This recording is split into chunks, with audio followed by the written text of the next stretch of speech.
I'm working on my next show. I'm doing a musical now. Oh. No, I'm lying. I'm not doing music.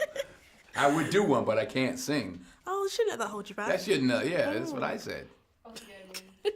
Okay, so I know that you played Troy on Broadway or on stage as well as in the film. So I was wondering if you have any insights into his character that people might not get at at first glance. The lady who was just in here said, oh, he's angry. I said, no, he's frustrated. He's not walking around, he's frustrated. And in some ways, he's ahead of his time. He's fighting to be a driver when there were no drivers, even though he doesn't even know how to drive, which is ridiculous, right? But it's a fascinating photograph that they found, because you see a lot going on in that woman. There's a lot of history. It just looks like there's a lot of history. It really is a love story. And it's all on the page. I mean, they love each other. But this cancer, if you will, is eating away at him. And it gets to a place where everybody's affected by it. And it eats away at their love story, I suppose, as well. Exactly. Because...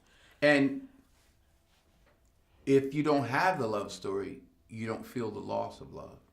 If you don't believe that these two people love each other, and it's in the words, it's all there. August Wilson wrote it. I know you've spoken a lot about kind of how much respect you have for the words that August Wilson, how you kind of found everything in that. But I was wondering, as a father yourself, Troy's relationship with his sons, as much as you can kind of see all sides of him, did you find it difficult not to judge him? What was your take on that? I never thought of it, I was ready to knock my head son off a couple of times. I didn't see myself wanting to break his spirit necessarily. And I don't think, because that's what Rose says in the end. I don't think that's what he was trying to do. It's just he couldn't get out of his own issues, and he visited those on his son. That's the brilliance of August's writing. That one scene, the Like Me scene, it really starts off great. It looks like it's going to be a good day, and it does. And it feels good enough for the son to feel like he wants to engage with his dad. Yeah. And then it starts, because the sons, they're going back and forth, and they started talking about baseball, which is a sore spot for him, and he starts to get angry, and he says, that's it, I don't want to talk about it anymore. Now what started off so nice, now we're over here.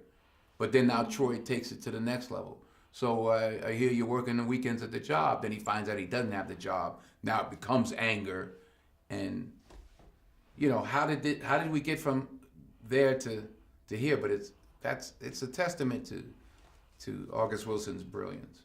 It seems like you found a lot of light in the story that I think maybe, I don't know, I saw a lot more darkness, but obviously you're a lot more familiar with it. But I think Troy seems Tell me what you saw, what darkness? I felt like he seemed angry. I felt like he right from the was beginning? bitter. When did you feel that? Bitter is a good word. I think bitter is the right word. Yeah. Yeah, I felt like that, and I felt like he kind of projected that onto the people that loved him, and I think that's the darkness I saw, because it's not that there wasn't love there, it's just that it was tainted, so it was a bit sad.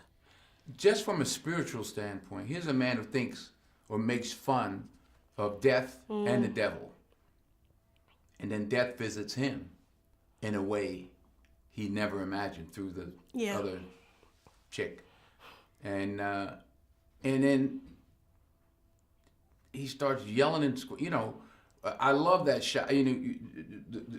I stay with Troy sort of over the back of the head, just yelling and screaming out into the darkness. But I save the shot on Rose and Corey to the very end of the scene, and it's like, what's happening to this family? It's like, you feel the boy wanting, well, you feel and see the boy wanting to protect his mother, because Troy's not a violent man. It's not about that. He's not an abuser. Well, he is an abuser, but not a physical abuser. Yeah.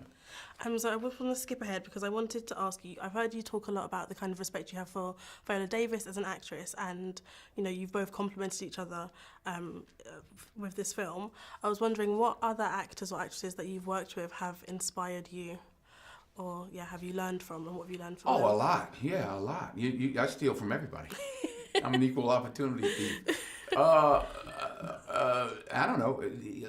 Dakota Fanning, Angelina Jolie, Gene Hackman, Tom Hanks, Morgan Freeman in a big way, stage and screen.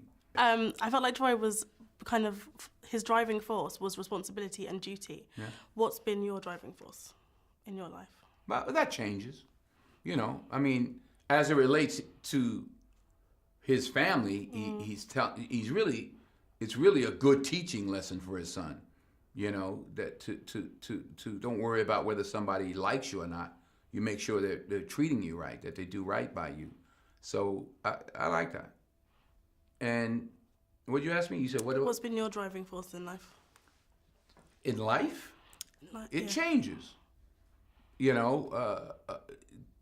Just professionally, just to do good work, to get better at it, to take full advantage of the gift that I've been given.